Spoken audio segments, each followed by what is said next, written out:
नमस्कार साथियों, आप सभी का संस्कृति आईएएस के क्विक कंसेप्ट प्रोग्राम में स्वागत है। और आप सभी जानते हैं कि इस प्रोग्राम में हम आपके लिए जीएस के विभिन्न खंडों से जो महत्वपूर्ण टॉपिक्स होते हैं या फिर जो जटिल टॉपिक्स होते हैं उनकी चर्चा करते हैं और कोशिश करते हैं कि हम मिलकर उसको आसान शब्दों में, आसान तरीके से, कम समय में अच्छे से समझें और जानें, ताकि अगर वो आपके परीक्षा में आते हैं तो आप आसानी से उसको टैकल कर पाएँ। तो आज से मैं, या कह सकते हैं ये श्रृंखला पहले से भी चलती आ रही है, लेकिन मैं भूगोल और पर्यावरण खंड से जुड़े हुए जो महत्वपूर्ण और जो कम्प्लेक्स टॉपिक होंगे, जो आपके परीक्षा के दृष्टिकोण से महत्वपूर्ण होंगे, उनकी हम चर्चा करेंगे। और इसी श्रृंखला के अंतर्गत आज हम ट्राइब्स या जनजाति जो टॉपिक है उसकी चर्चा करेंगे। और इसमें भी क्या है कि इस टॉपिक को हम दो खंडों में रखेंगे। जो पहला खंड होगा उसमें हम भारत की जो प्रमुख जनजातियां हैं उनकी चर्चा करेंगे, ये जानने का प्रयास करेंगे कि आखिर जनजाति होती क्या है, उसको परिभाषित करने का प्रयास करेंगे। भारत के जनजातियों का वर्गीकरण कितने प्रकार से किया गया है, और फिर हम देखेंगे कि कौन सी जो जनजातियां हैं वो किन राज्यों से संबंधित हैं, उनकी विशेषताएं क्या हैं, उनकी गतिविधियां क्या हैं, और विभिन्न जो उनसे जुड़े हुए पहलू हैं उनकी चर्चा करेंगे। और फिर हम क्या करेंगे, इसको रिवाइज करने के क्रम में हम इसके ठीक रिवर्स में आपको क्या करेंगे कि फिर हम जनजातियों से राज्यों से जो संबंध है उनको हम आपको रिवाइज करेंगे। यानी हम दोनों तरफ से चलेंगे, पहले जनजातियों से राज्यों का संबंध, और दूसरी बात क्या है कि फिर हम राज्यों से जनजातियों का जो संबंध होता है उनसे हम जोड़ेंगे, ताकि एक ही कंसेप्ट को दो बार आप रिवाइज कर सके। तो चलिए हम पहले शुरू करते हैं। तो सबसे पहली जो बात आती है कि आखिर ये जनजाति होती क्या है, क्योंकि हमें देखिए जो भी कंसेप्ट होते हैं उनके सभी पहलुओं को जानना है कि अगर ये आपके प्रारंभिक परीक्षा में भी आ सकता है,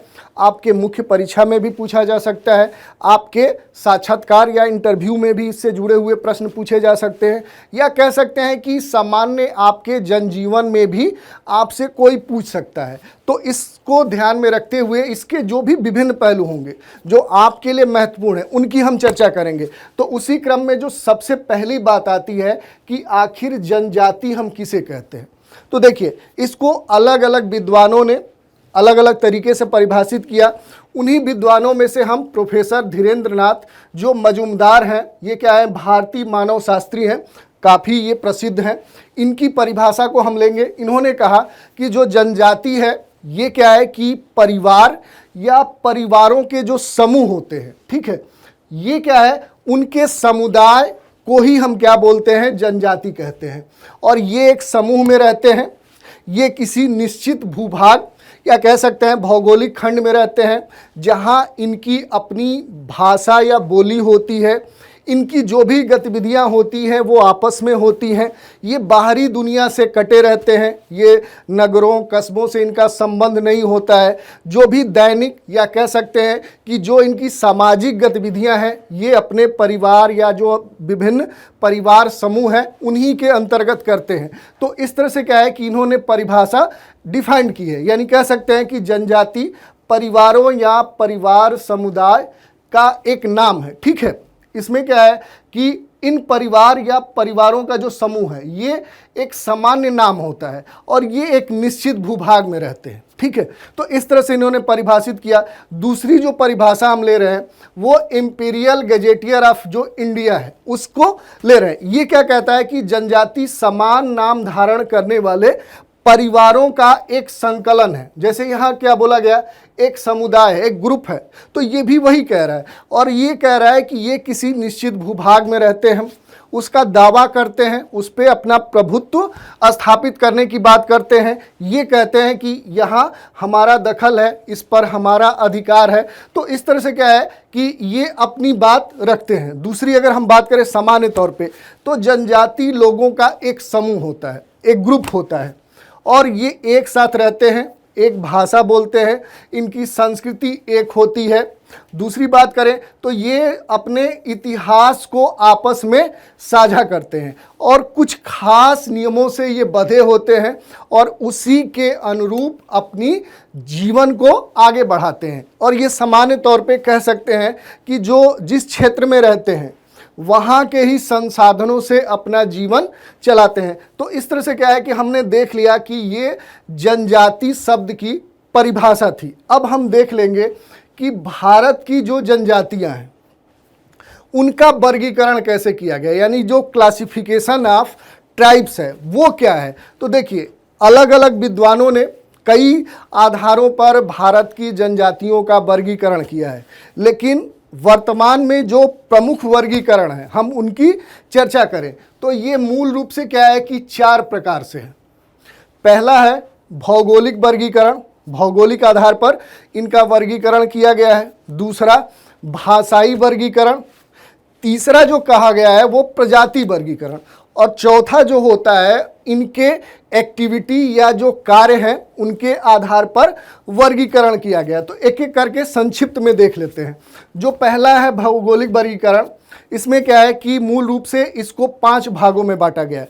जैसे अगर भारत का आप नक्शा देखेंगे, उसके जो पूर्वोत्तर क्षेत्र हैं, दूसरा जो मध्य क्षेत्र है भारत का, और तीसरा जो भारत का दक्षिणी क्षेत्र है, चौथा भारत का जो पश्चिमी क्षेत्र है, और जो द्वीपीय क्षेत्र हैं।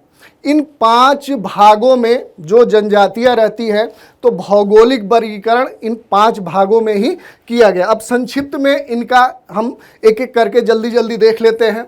तो जो पूर्वोत्तर है, इसमें क्या है कि पूर्व और उत्तर के जो विभिन्न राज्य हैं, जो क्षेत्र हैं, उनको शामिल किया गया है। जैसे कश्मीर, शिमला, लेह, हिमाचल प्रदेश, पश्चिमी उत्तर प्रदेश, लुसाई की जो पहाड़ियाँ हैं, मिसमी, ये पूरा क्षेत्र है। और यहाँ कुछ खास जनजातियाँ रहती हैं। जैसे अगर उनकी बात करें तो लिंबू, लेपचा, आका, असमी, मिसमी, रामा, कचारी, गोरो, खासी, नागा।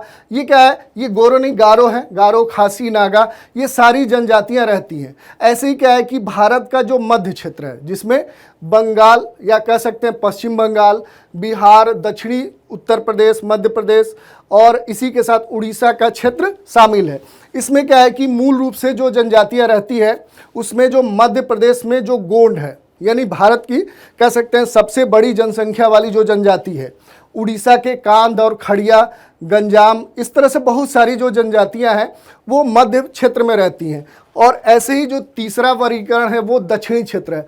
इसमें जो मूल रूप से जो दक्षिण के राज्य हैं, जैसे आंध्र प्रदेश, कर्नाटक, तमिलनाडु, केरल, ये पूरा क्षेत्र शामिल है। और यहाँ की जो जनजातियां हैं उनको इसमें शामिल किया गया। और इसी के साथ पश्चिमी क्षेत्र, जहाँ राजस्थान के क्षेत्र इसमें शामिल है, जहाँ भील जो एक बड़ी जनजाति है उसको इसके अंतर्गत शामिल किया गया है। और बात करें जो 5वां भौगोलिक वर्गीकरण है, जिसमें द्वीपीय समूह जो क्षेत्र हैं, लक्षद्वीप, अंडमान, या ऐसे जो छोटे छोटे द्वीप हैं जहाँ पर विभिन्न समूह रहते हैं जो ग्रुप में रहते हैं, उनको शामिल किया गया। इसमें एक महत्वपूर्ण बात यह है कि 1955 के पहले इन्हें जनजाति के अंतर्गत नहीं रखा जाता था, परंतु 1955 के बाद जनजाति के आयोग की अनुशंसा पर इनको शामिल किया गया। ठीक है।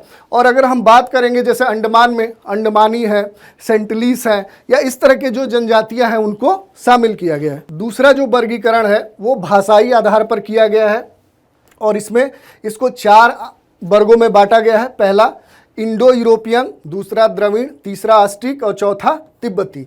और इसके बाद जो महत्वपूर्ण वर्गीकरण है वो है प्रजाति वर्गीकरण। ये आपके परीक्षा के दृष्टिकोण से ज़्यादा महत्वपूर्ण है। और अगर इसकी बात करें तो 1944 में भारत के पुरातात्विक जो सर्वेक्षण विभाग है उसके निदेशक जो BS गुहा है, उन्होंने जो भारतीय प्रजातियां थी उनके आधार पर जो वर्गीकरण किया वो 6 भागों में किया।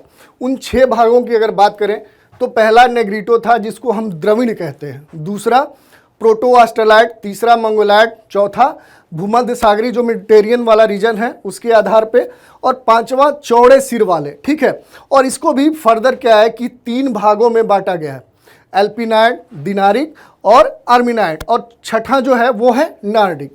अब देखिए इसमें हम थोड़ा थोड़ा आगे जैसे हम ट्राइब्स पढ़ेंगे तो उसमें भी हम देखने का प्रयास करेंगे कि कैसे चीज़ें आगे बढ़ती हैं। तो देखिए, इसमें जो सबसे पहली ट्राइब्स हम पढ़ रहे हैं वो है नागा ट्राइब्स, नागा जनजाति।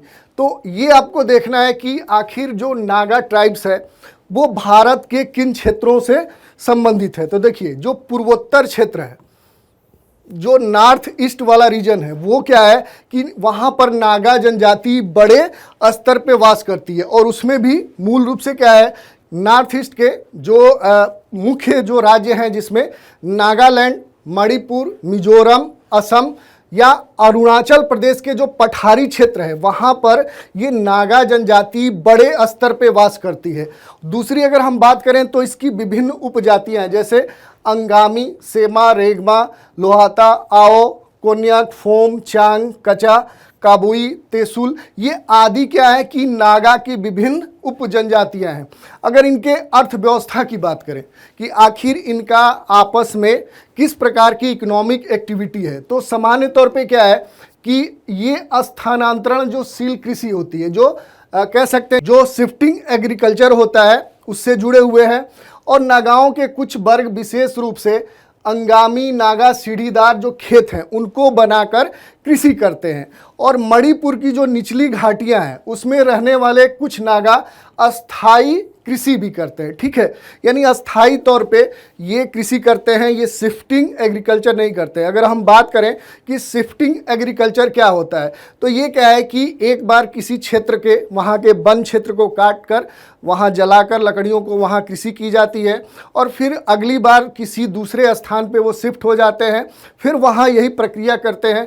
तो इस प्रकार की जो कृषि होती है उसको हम शिफ्टिंग एग्रीकल्चर करते हैं। भारत में क्या है कि अलग अलग क्षेत्रों में शिफ्टिंग कृषि की जाती है, फार्मिंग की जाती है, उसके अलग अलग नाम है। विश्व के अनेक क्षेत्रों में भी कह सकते हैं शिफ्टिंग एग्रीकल्चर की जाती है, उनके अलग नाम है। तो हम उस पर भी एक लेक्चर लेके आएंगे, पहले इसको देख लेते हैं। और इसी के साथ क्या है कि ये लोग आखेट को भी प्राथमिकता देते हैं। और कुटीर उद्योग की अगर बात करें तो ये कपास उगाते हैं, सूत काटने और कपड़ा बुनने का भी कार्य करते हैं। और अगर नागाओं के स्वभाव या इस जनजाति के कह सकते हैं कि इनका स्वभाव कैसा होता है, ठीक है, तो उसकी बात करें तो ये मूल रूप से क्या है कि युद्ध प्रिय जाति है। ठीक है, यानी कि क्या है कि ये युद्ध को अच्छा फील करते हैं, ठीक है, पसंद करते हैं। और नागाओं का जो संपूर्ण जीवन होता है वो युद्धमय होता है, यानी ये शिकार करते हैं, आपस में लड़ते हैं या इस प्रकार की एक्टिविटी में शामिल होते हैं। और नागाओं में नरमुंड यानी सिर काटने की जो प्रथा है वो काफ़ी लोकप्रिय है। तो इस तरह से क्या है कि ये नागा जो जनजाति है उसके बारे में हमने देख लिया। दूसरी जनजाति है थारू। ठीक है, तो सबसे पहले तो ये हम देख लेते हैं कि आखिर ये जो थारू जनजाति है ये कहाँ वास करती है। तो मूल रूप से क्या है कि जो थारू जनजाति है ये उत्तर प्रदेश के जो तराई क्षेत्र हैं और मूल रूप से पश्चिम में नैनीताल यानी उत्तराखंड से लेकर यूपी के देवरिया जिले तक इनका वास है। ठीक है, और थारुओं का जो निवास स्थल है ये उत्तर प्रदेश के तराई प्रदेश की पश्चिम पूर्व की जो लंबाई है वो लगभग 600 किलोमीटर में ये पूरे जो फैला हुआ क्षेत्र है वहीं पे। और जैसे हमने बताया कि उत्तराखंड का कौन सा जिला कि उत्तराखंड का जो नैनीताल जिला है, ठीक है, जो नैनीताल जिला है और यहाँ से यूपी का जो देवरिया जिला है यहाँ तक ये जनजाति जो थारू है ये मूल रूप से पाई जाती है। और इसी के साथ अगर हम बात करें कि इनका जो शारीरिक लक्षण है, ठीक है, वो कैसा होता है, तो थारू मूल रूप से क्या है कि एक मिश्रित ट्राइब्स है और इसमें क्या है कि मंगोलायड या कह सकते हैं कि निग्रिटो दोनों प्रजातियों के लक्षण देखने को मिलते हैं। अगर हम इनकी शारीरिक जो संरचना है उसकी बात करें तो इनका जो रंग होता है वो काला होता है, बाल जो होता है वो सीधे होते हैं। तो इस तरह से क्या है कि ये इनकी संरचना है। और इसी को आप मैप में देख सकते हैं, ये तराई क्षेत्र है और ये उत्तराखंड से लेकर यूपी का जो देवरिया जिला है वहाँ तक ये फैले हुए हैं। और अगला हम देख लेते हैं या इसकी जो आर्थिक क्रियाएं होती है, ठीक है, जो इनके इकोनॉमिक एक्टिविटी हैं वो क्या है, तो मूल रूप से क्या है कि ये चावल की कृषि करते हैं, ठीक है, और ये लोग क्या है कि अपने सामान्य दैनिक जीवन के लिए पशुओं को पालते हैं, उनसे दूध प्राप्त करते हैं, मांस प्राप्त करते हैं और इसके लिए ये सूअर पालन भी करते हैं। और कृषि के अतिरिक्त समय में ये लोग नदियों और तालाबों में मछलियां पकड़ने का भी कार्य करते हैं। और सामान्य तौर पे अगर हम कुटीर उद्योग की बात करें तो ये जो ट्राइब्स है ये क्या है कि बांस होता है उसकी टोकरियां बनाते हैं, मूज बनाते हैं, कांस की रस्सी बनाते हैं और इस तरह से क्या है कि इस तरह के ये कुटीर उद्योग में क्या है शामिल रहते हैं। ठीक है, अगली जो जनजाति है जिसकी हम चर्चा करने वाले हैं वो है गोंड। ठीक है, अगर हम बात करें कि जो गोंड है ये मूल रूप से भारत के किन क्षेत्रों में वास करती है, तो भारत के जो मध्य क्षेत्र हैं और उसमें भी मूल रूप से जो मध्य प्रदेश है और जो छत्तीसगढ़ है, इनके पठारी एवं जंगल वाले जो क्षेत्र हैं वहाँ पर गोंड जनजाति मूल रूप से वास करती है। और मध्य प्रदेश के जो पठारी और जो जंगल वाले क्षेत्र है वहाँ पर गोंड के साथ भील, मरिया, मारिया, बैगा, मझवार, भरिया, ये विभिन्न क्या है जनजातियां रहती हैं, जिसमें गोंड जनजाति की जो संख्या वो सबसे अधिक है। और भारत में अगर देखेंगे तो इस जनजाति की संख्या सामान्य तौर पे सबसे अधिक है। अब इसी के साथ इसकी कुछ उप जनजातियां हैं, जैसे अगर उनकी हम बात करें तो ये आपके लिए उतना महत्वपूर्ण नहीं है, लेकिन ये आपको जानना है कि सामान्य तौर पे अगर जटिल प्रश्न पूछेगा तो यहाँ से आपके प्रश्न बन सकते हैं। इनमें जो इनकी उपजनजातियाँ उसमें राजगोंड, रघुवाल, प्रधान, पादल, ढोली, ददवे, ओइसाल, थोटियाल, कोलाम, इस प्रकार की विभिन्न इसकी उपजनजातियाँ हैं। और अगर हम बात करें प्राकृतिक पर्यावरण की तो गोंड लोग का जो निवास क्षेत्र है वो जो वनाच्छादित पहाड़ी होती है या फिर जो पठारी क्षेत्र है, वहाँ की जो लावा वाली भूमि है जो मोटी है, वहाँ पर ये मूल रूप से वास करते हैं। और इनके अगर व्यवसाय की बात करें तो ये आखेट करते हैं, शिकार करते हैं और इसी के साथ मछली को पकड़ते हैं, इस प्रकार की गतिविधियों में शामिल है। और कृषि खेतों में मजदूर या खानों में, क्योंकि यहाँ पर एमपी और छत्तीसगढ़ में विभिन्न क्षेत्रों में जो विभिन्न प्रकार के कह सकते हैं उत्खनन के क्षेत्र हैं वहाँ पर ये मजदूरी करते हैं। और अगर सामान्य तौर पे गोंड जो जनजाति है उसके शारीरिक लक्षण की बात करें तो इनका जो रंग होता है, कलर होता है, वो काला होता है, शरीर इनका सुडौल होता है, अंग इसके यानी कह सकते हैं जो अंग हैं वो भद्दे होते हैं और रंग जो होता है वो द्रविड़ जो निग्रिटो हैं उनसे मिलते जुलते होते हैं। तो इस तरह से क्या है कि इनके बारे में हमने देखा। और जो इनके आवास होते हैं ये झोपड़ियाँ बनाते हैं। ठीक है, झोपड़ियों में रहते हैं जो मूल रूप से क्या है कि लकड़ी, बांस, मिट्टी या घास फूस से बनी होती है। इसके अलावा अगर हम बात करें तो संथाल भारत की एक प्रमुख जनजाति है और इसके बारे में अगर हम बात करें तो मूल रूप से क्या है कि इसका जो निवास क्षेत्र है वो झारखंड, पश्चिम बंगाल और उड़ीसा है। ठीक है, झारखंड, वेस्ट बंगाल और उड़ीसा, ये जो पूरा रीजन है ये क्या है, यहाँ पर संथाल आपको सामान्य तौर पे देखे जाएंगे। और आप ये देखेंगे कि हमारे इतिहास में भी इनकी चर्चा हुई है। दूसरी अगर हम बात करें तो झारखंड का जो छोटा नागपुर पठारी क्षेत्र है और वेस्ट बंगाल का जो वीरभूमि, देखिए यहाँ दो चीज़ें ध्यान देनी है। पहला, जो झारखंड है यहाँ पर जो छोटा नागपुर पठारी क्षेत्र है, छोटा नागपुर जो पठारी क्षेत्र है, और वेस्ट बंगाल का जो वीरभूमि डिस्ट्रिक्ट है, वीरभूमि डिस्ट्रिक्ट है। और तीसरा जो उड़ीसा का कटक क्षेत्र है, तीसरा जो उड़ीसा का कटक क्षेत्र है, इन तीन क्षेत्रों में मूल रूप से क्या है कि संथाल वास करते हैं। और इसी के साथ अगर इनके शारीरिक लक्षण की बात करें तो इनका जो रंग होता है वो काला होता है, इनकी हाइट सामान्य होती है यानी औसत कद वाले होते हैं, इनकी जो नाक होती है वो चौड़ी होती है, सिर इनका गोल होता है और भारत की ये मूल प्रजाति द्रविड़ से क्या है संबंधित है। और अगर इसके इकोनॉमिक एक्टिविटी की बात करें यानी इनके व्यवसाय या अर्थव्यवस्था की बात करें तो संथाल अधिकांशतः क्या है, कृषक है। ठीक है, ये एग्रीकल्चर फार्मिंग करते हैं। ठीक है, पशुपालन करते हैं, पशुओं को पालते हैं, जो जंगली वस्तुओं को एकत्रित करने का कार्य करते हैं और इसी के साथ ये आखेट करते हैं, मजदूरी करते हैं और इसी के साथ ये अलग अलग कार्यों में नौकरी भी करते हैं। और झारखंड की जो कोयले हैं, लोहे हैं या अभ्रक की जो खदानें हैं, उसमें बड़ी मात्रा में संथाल मजदूरों को देखा जाता है, यानी कि क्या है कि वहाँ पर ये श्रमिक के रूप में कार्य करते हैं।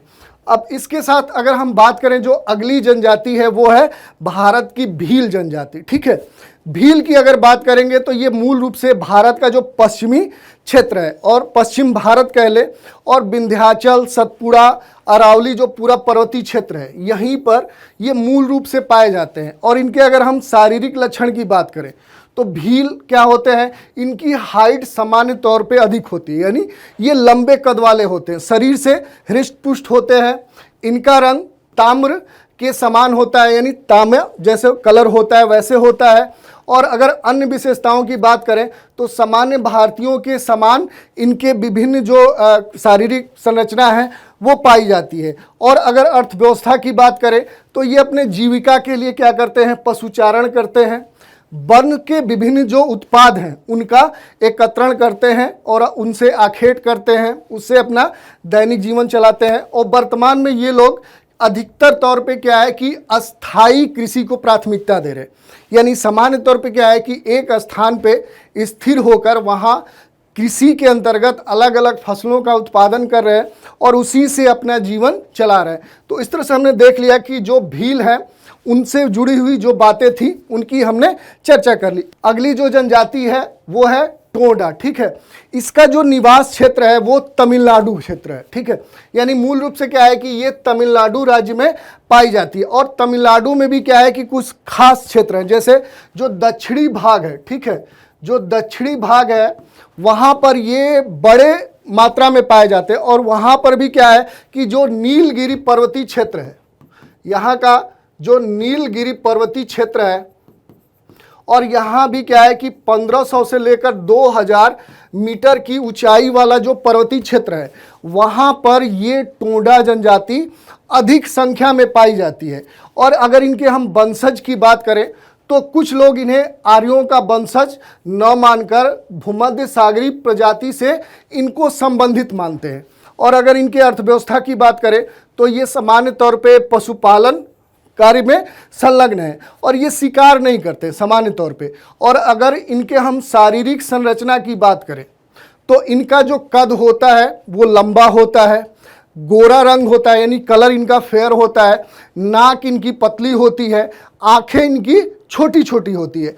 तो इस तरह से क्या है कि हमने देख लिया कि जो विभिन्न अलग अलग जनजातियां हैं उनके बारे में कौन सी प्रमुख बातें हमें जानना चाहिए। और इनकी जो आवास है, अगर इनके आवास की बात करें तो ये लोग क्या है कि लंबाकार झोपड़ी बनाते हैं और वो मेहराबदार होती है। और ये जो बगल से जो घास है वो काफ़ी नीचे झुकी होती है।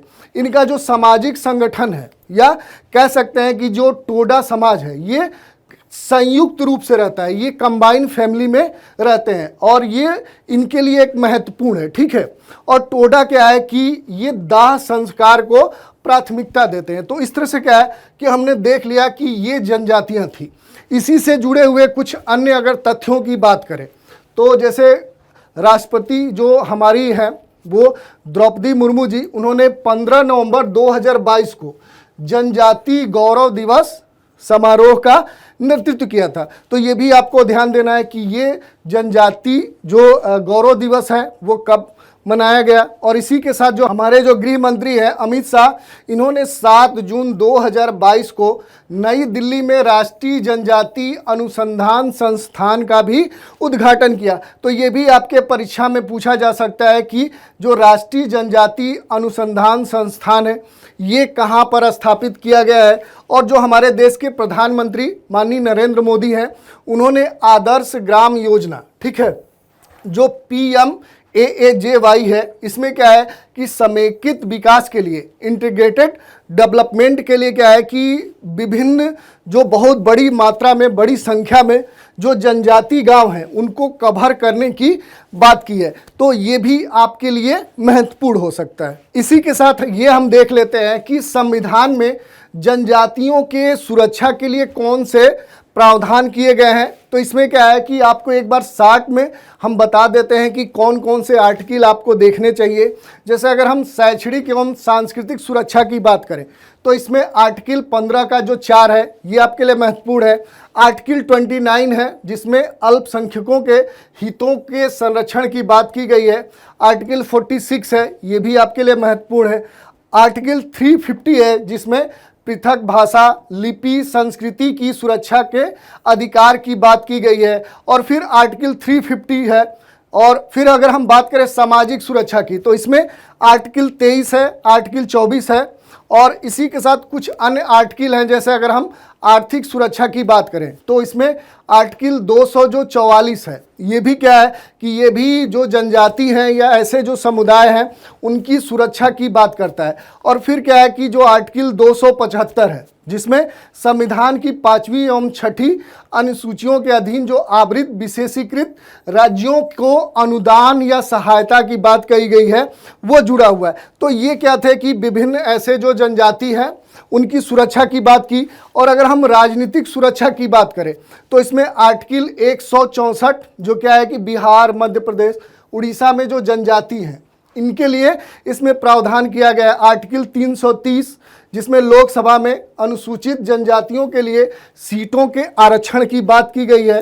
या फिर आर्टिकल 337, आर्टिकल 334, आर्टिकल 243 जिसमें पंचायतों में इनके सीटों के आरक्षण की बात कही गई है। और फिर आर्टिकल 371 जिसमें पूर्वोत्तर राज्यों एवं सिक्किम के संदर्भ में विशेष प्रावधान किए गए हैं।